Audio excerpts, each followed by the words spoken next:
अस्सलाम वालेकुम dear student, today is 9th lecture of chapter 17। आज के लेक्चर में हम मैग्नेटिक प्रॉपर्टीज ऑफ सॉलिड्स को डिस्कस करेंगे। आज के लेक्चर में बताए जाने वाले कॉन्सेप्ट्स बहुत इंपॉर्टेंट हैं। आपके नेक्स्ट टॉपिक में भी आज के कॉन्सेप्ट इस्तेमाल होंगे, लिहाजा ध्यान से सुनिएगा।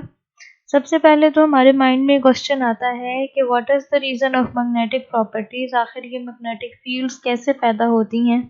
तो इसका आंसर हमें एम्पेयर ने दिया था। एम्पेयर ये कहता है कि मैग्नेटिक फील्ड जो है वो सर्कुलेटिंग करंट्स की वजह से पैदा होती हैं, यानी जहाँ पर भी मूविंग चार्जेस होंगे वहाँ पर मैग्नेटिक फील्ड पाई जाएगी। अब यहाँ पर करंट सोर्स आपको कोई नज़र नहीं आ रहा बार मैग्नेट के पास, लेकिन फिर भी इसकी अपनी एक मैग्नेटिक फील्ड है। तो आपको पता है कि जितने भी कायनात के अंदर मटेरियल पाए जाते हैं, चाहे वो किसी भी फॉर्म में हो, वो सब एटम से मिलकर बने। और एटम के बेसिक स्ट्रक्चर को अगर हम गौर से देखें तो हमें पता है कि इसके अंदर इलेक्ट्रॉन्स पाए जाते हैं जो all the time spinning motion कर रहे हैं और ऑर्बिटल मोशन कर रहे हैं अराउंड देयर न्यूक्लियस। तो यहाँ से हमारे पास ओरिजिन ऑफ मैग्नेटिज्म आ जाता है कि magnetism is the property of all substances due to their orbital and spin motion of electrons। के मैग्नेटिज्म जो है वो किसी भी सब्सटेंस के अंदर पाए जाने वाले इलेक्ट्रॉन्स की स्पिनिंग और ऑर्बिटल मोशन की वजह से होता है। अब कुछ सब्सटेंसेस में ये स्पिनिंग और ऑर्बिटल मोशन का जो मैग्नेटिक इफेक्ट है ये एक दूसरे को कैंसिल आउट करता है, इसीलिए हमें उनकी मैग्नेटिक फील नहीं होती। लेकिन कुछ मटेरियल्स के अंदर ये ऑर्बिटल और स्पिन मोशन की वजह से जो मैग्नेटिक इफेक्ट पैदा होता है वो एक दूसरे को स्ट्रेंथन करता है। एक और छोटी सी डेफिनेशन है, that is magnetic dipole. Magnetic dipole एक ऐसे एटम को कहते हैं जो रिजल्टेंट मैग्नेटिक फील्ड की वजह से एक टाइनी मैग्नेट की तरह बिहेव करता है। An atom in which there is a resultant magnetic field behaves like a tiny magnet is known as magnetic dipole। Atom के अंदर मौजूद इलेक्ट्रॉन्स की स्पिनिंग और ऑर्बिटल मोशन की वजह से हर एटम की एक अपनी मैग्नेटिक फील्ड सेटअप हो जाती है। तो उस वजह से वो एटम जो है वो एक छोटे मैग्नेट की तरह बिहेव कर रहा होता है, उससे हम मैग्नेटिक डाइपोल कहते हैं। कायनात में कहीं पर भी मोनोपोल एग्जिस्ट नहीं करता, यानी ऐसा नहीं होगा कि सिर्फ नॉर्थ पोल पाया जाए और सिर्फ साउथ पोल ही हो, हमेशा दोनों पोल्स ही मौजूद होते हैं मैग्नेट के अंदर। प्रीवियस स्लाइड की तरफ जाते हैं। आपको लग रहा होगा कि इसमें ये बड़ी डेकोरेशन की हुई है, लेकिन ऐसा नहीं है। हर चीज़ में फिजिक्स होती है, जैसा मैं आपको क्लास में भी कहती हूँ। तो यहाँ पर भी आपको मैग्नेटिक फील्ड का एक कॉन्सेप्ट समझाया गया है। ये ब्लू डॉट जो है इसको कंसीडर कर लें, ये एक अदद न्यूक्लियस है, और ये जो वाइट डॉट्स हैं इलेक्ट्रॉन को शो कर रहे हैं। ये इसके गिर्द ऑर्बिटल मोशन भी कर रहे हैं, साथ अपनी स्पिनिंग मोशन भी है, और स्पिनिंग और ऑर्बिटल मोशन की वजह से हर एक इलेक्ट्रॉन की अपनी एक मैग्नेटिक फील्ड स्ट्रेंथ सेटअप हो गई है। ये जो रेड डॉट है ये नॉर्थ पोल को डिनोट कर रहा है, और ये जो ग्रीन सर्कल्स आपको नज़र आ रहे हैं ये मैग्नेटिक फील्ड्स को शो कर रहे हैं। अब जैसे जैसे आप इन सर्कल से दूर जाते जाएंगे मैग्नेटिक फील्ड वीक होती जाएगी, और जैसे जैसे आप इन सर्कल्स के करीब आते जाएंगे मैग्नेटिक फील्ड ज़्यादा होती जाएगी। पिछली स्लाइड में मैंने आपको बताया कि इलेक्ट्रॉन्स की जो स्पिनिंग और ऑर्बिटल मोशन है वो एक दूसरे का जो उनका मैग्नेटिक इफेक्ट होता है उसको या तो वीकन करता है या तो स्ट्रेंथन करता है। तो इस हिसाब से हमने मैग्नेटिक सब्सटेंसेस की टाइप्स बना दी, साइंटिस्ट ने उनको कैटेगराइज कर दिया। पहली जो टाइप है दैट इज पैरामैग्नेटिक सब्सटेंस। ये ऐसे सब्सटेंसेस हैं जिनके अंदर इलेक्ट्रॉन की ऑर्बिटल और स्पिन मैग्नेटिक फील्ड जो है वो एक दूसरे को सपोर्ट करती है, और जब हम इनके पास मैग्नेट लेकर जाते हैं तो ये अट्रैक्ट करते हैं सब्सटेंसेस। इनकी एग्जांपल्स एल्यूमिनियम, प्लैटिनम और मैंगनीज है।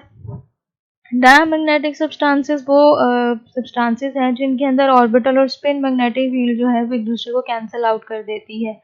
अगर हम मेटल्स की बात करें तो कॉपर, बिस्मथ और एंटीमनी है।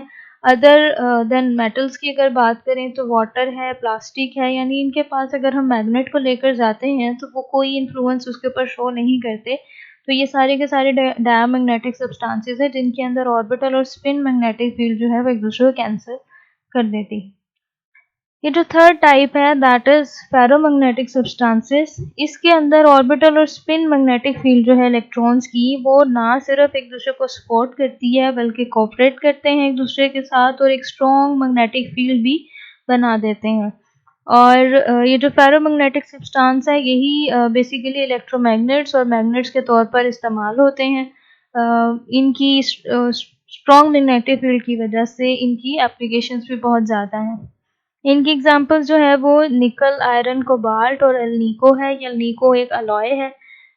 नाम से आपको पता लग रहा है इसमें एल्यूमिनियम, निकल और कोबाल्ट यूज़ हुआ है। इस तरह के अलॉयज़ अपनी रिक्वायर्ड मैग्नेटिक फील्ड को अचीव करने के लिए साइंटिस्ट बनाते हैं। अब फेरोमैग्नेटिक सब्सटेंसेस के अंदर ये स्ट्रॉन्ग मैग्नेटिक फील्ड का बिहेवियर क्यों होता है, इसको देख लेते हैं। इनके अंदर बेसिकली डोमेन्स पाए जाते हैं। अब ये डोमेन्स क्या होती हैं? ये स्मॉल मैग्नेटाइज्ड रीजन्स होते हैं फेरोमैग्नेटिक सब्सटेंसेस के अंदर। ये स्मॉल मैग्नेटाइज्ड रीजन्स अगर आप ये कंसीडर करें, ये सारे का सारा एक फेरोमैग्नेटिक मटेरियल है। तो ये पहले रीजन को अगर आप देखें तो फॉर एग्जांपल इसके अंदर ये 7 एटम मौजूद है। इन 7 एटम के अंदर जो मैग्नेटिक फील्ड है उनके इलेक्ट्रॉन्स की वजह से, ऑर्बिटल और स्पिनिंग मोशन की वजह से जो मैग्नेटिक फील्ड है, इन सातों की जो मैग्नेटिक फील्ड है वो एक ही तरफ है। तो ये एक मैग्नेटाइज्ड रीजन बन गया पूरे का पूरा। इस पूरे रीजन का ये आप कंसीडर कर लें कि ये जो एरो का निशान है ये नॉर्थ पोल है। ये पूरे रीजन का नॉर्थ पोल इस तरफ आ गया और साउथ पोल इस तरफ आ गया। इसी तरीके से ये रीजन अलग आ गया, ये रीजन अलग आ गया, यानी कि एटम्स का पूरा एक ग्रुप बन जाता है जो कि एक खास मैग्नेटाइज्ड रीजन कहलाता है। और ये मैक्रोस्कोपिक साइज का होता है। ये पूरा जो रीजन होता है, ये जो डोमेन्स होती हैं मैक्रोस्कोपिक साइज का होता है और मिलीमीटर्स और इन या इससे यानी इनकी जो विड्थ होती है वो मिलीमीटर्स तक होती है।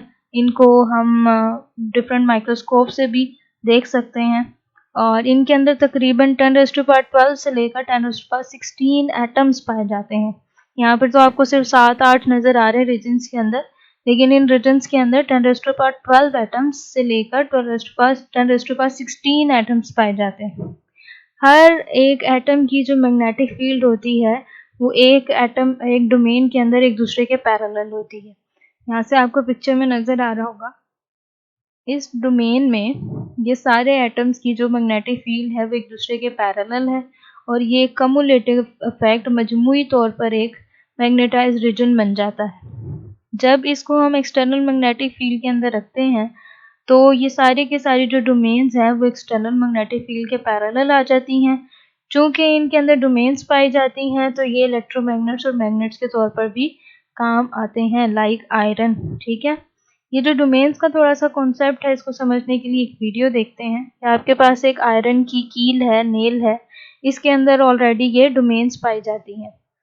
जब हम इसको एक्सटर्नल मैग्नेटिक फील्ड के इन्फ्लुएंस में लेकर आते हैं तो ये सारी की सारी जो डोमेन्स हैं वो एक्सटर्नल मैग्नेटिक फील्ड के इन्फ्लुएंस में आ जाती है। यहाँ पर इसका नॉर्थ पोल आ गया, यहाँ पर इसका साउथ पोल आ गया और अब आपने एक्सटर्नल मैग्नेटिक फील्ड ख़त्म कर दी है, but still it has the ability to attract other metal.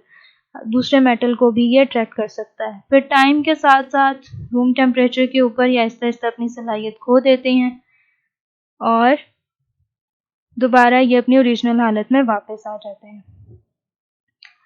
Domains की वजह से हमने मैग्नेटिक मटेरियल्स को 2 कैटेगरीज में डिवाइड कर दिया है। First one is soft magnetic materials. ये वो मैग्नेटिक मटेरियल्स हैं जिनको आसानी से मैग्नेटाइज किया जा सकता है, डीमैग्नेटाइज किया जा सकता है। Its domains can be easily oriented on applying external magnetic field। इनकी जो डोमेन्स हैं वो जब हम एक्सटर्नल मैग्नेटिक फील्ड अप्लाई करते हैं तो वो आसानी से जो है वो एक्सटर्नल मैग्नेटिक फील्ड के इन्फ्लुएंस में आकर और उसी के हिसाब से अपने आप को तरतीब दे लेती हैं। और जैसे ही आप उस एक्सटर्नल फील्ड को रिमूव करते हो तो वो दोबारा आसानी से अपनी ओरिजिनल पोजीशन पर वापस आ जाती हैं। सॉफ्ट मैग्नेटिक मटेरियल्स में आयरन जो है वो बहुत अच्छी एग्जांपल है। हार्ड मैग्नेटिक मटेरियल्स, नाम से पता लग रहा है कि ये हार्ड मैग्नेटिक मटेरियल्स हैं, यानी hard to magnetise and demagnetise. इनको ना आसानी से मैग्नेटाइज किया जा सकता है और ना ही आसानी से डीमैग्नेटाइज किया जा सकता है। इसकी जो फिजिकल रीज़न होती है वो ये होती है कि इनकी जो डोमेन्स होती हैं वो बहुत ज़्यादा, उनके रीजन्स काफ़ी बड़े होते हैं। तो इसीलिए जब इनको एक्सटर्नल मैग्नेटिक फील्ड में रखा जाता है तो ये आसानी से, जल्दी से जो है इनकी डोमेन्स अपने आप को तरतीब नहीं देती with respect to external magnetic field, और ना ही जैसे ही अब आपने अगर मैग्नेटिक फील्ड हटा दी है एक्सटर्नल, और तो ये ना ही आसानी से अपनी ओरिजिनल हालत में वापस आती हैं। यानी ना आसानी से इनको अरेंज किया जा सकता है with respect to external magnetic field, और ना ही इनको आसानी से डीमैग्नेटाइज किया जा सकता है, यानी आसानी से इनको अपनी हालत में नहीं लाया जा सकता। इनकी जो एग्जांपल है वो स्टील है। अच्छा, अब इन डोमेन्स पे टेम्परेचर का भी इफेक्ट होता है। वो टेम्परेचर का इफेक्ट क्या होता है कि आपको पता है कि हर एटम के अंदर, हर सॉलिड के अंदर थर्मल वाइब्रेशंस पाई जाती हैं। ये जो थर्मल वाइब्रेशंस होती हैं ये इनकी डोमेन्स की ऑर्डरलीनेस को डिस्टर्ब कर देती हैं, यानी जो डोमेन्स अरेंज्ड होती हैं वो थर्मल वाइब्रेशंस की वजह से डिस्टर्ब हो जाती हैं, वो अपनी तरतीब खो देती हैं। फेरोमैग्नेटिक सब्सटेंसेस जो हैं वो आम हालात में अपनी ऑर्डरलीनेस को, यानी अपनी तरतीब को बरकरार रखते हैं, लेकिन जैसे जैसे टेम्परेचर इंक्रीज होता है वो अपनी डोमेन्स के जो रीजन्स हैं उनको खो देते हैं, यानी एटम्स जो हैं वो फिर अपने हिसाब से अरेंज होना स्टार्ट हो जाते हैं। वो डोमेन्स का जो पूरा रीजन होता है वो उस सलाहियत को ख़त्म कर देते हैं। तो ऐसे टेम्परेचर पे जिसमें फेरोमैग्नेटिक सब्सटेंसेस जो हैं वो पैरामैग्नेटिक सब्सटेंस बन जाते हैं, यानी पैरामैग्नेटिक सब्सटेंसेस के अंदर डोमेन्स नहीं पाई जाती। तो फेरोमैग्नेटिक सब्सटेंसेस के अंदर डोमेन्स हैं। जो फेरोमैग्नेटिक सब्सटेंसेस हाई टेम्परेचर के ऊपर अपनी ऑर्डरलीनेस को ख़त्म कर देंगे, अपनी डोमेन्स के रीजन्स को खो देंगे और पैरामैग्नेटिक सब्सटेंस बन जाएंगे, तो उस टेम्परेचर को हम क्यूरी टेम्परेचर कहते हैं। ये डेफिनेशन क्यूरी टेम्परेचर की बहुत इंपॉर्टेंट है। जैसे फॉर एग्जांपल आयरन जो है वो फेरोमैग्नेटिक सब्सटेंस है, आपने पीछे देखा है ना। ये देखें, सॉफ्ट मैग्नेटिक मटेरियल है, इसके अंदर डोमेन्स पाई जाती हैं और ये आयरन है जो फेरोमैग्नेटिक सब्सटेंस है। लेकिन हाई टेम्परेचर के ऊपर 750 डिग्री सेल्सियस के ऊपर इसके अंदर डोमेन्स वाले जो रीजन्स हैं वो ख़त्म हो जाते हैं। हर एटम अपनी अपनी तरतीब से जो है वो अरेंज हो जाता है। वो उस पूरे जो कोमुलेटिव उनका इफेक्ट है, वो जो मजमूई तौर पर जो एक रीजन बना रहे थे वो उस इफेक्ट को ख़त्म कर देता है, तो वो पैरामैग्नेटिक सब्सटेंस बन जाता है। आज का लेक्चर मुझे पता है थोड़ा मुश्किल है, तो आप इसको बार बार सुनिएगा और ध्यान से सुनिएगा। आपको मंडे ट्यूसडे के 2 डेज़ मैंने बताए हुए हैं, आप व्हाट्सएप पे क्वेश्चंस कर सकते हैं आराम से। तो कोई भी किसी भी किस्म का क्वेश्चन हो तो आप उसमें पूछ सकते हैं। अब ये आपको किस तरीके से आता है क्वेश्चन, लॉन्ग में से सिर्फ इसमें से इतना सा पार्ट बनता है कि what are dia, para and ferromagnetic substances, explain with example. अच्छा, आपने मुझसे पूछा था कि हम इनको अटेम्प्ट कैसे करें, तो जिस तरह से मैंने स्लाइड्स में हेडिंग्स बनाई हैं, जो मैंने स्लाइड्स में मटेरियल लिखा हुआ है, आप बस उसी को याद कर लें तो आपकी प्रिपरेशन हो जाएगी। तो सिर्फ इसमें से सिर्फ ये लॉन्ग क्वेश्चन आता है, बाकी जो क्यूरी टेम्परेचर है, डोमेन्स पढ़ी हैं, डोमेन्स के रीजन्स की हमने बात की है, वो सारी की सारी डेफिनेशंस हैं छोटी-छोटी, जहाँ पर रिक्वायर्ड है वहाँ पर एग्जांपल्स दीजिएगा। एमसीक्यूज़ के हवाले से डोमेन वाली स्लाइड ज़रा ध्यान से देख लीजिएगा। अपना ख़्याल रखें। अल्लाह हाफ़िज़।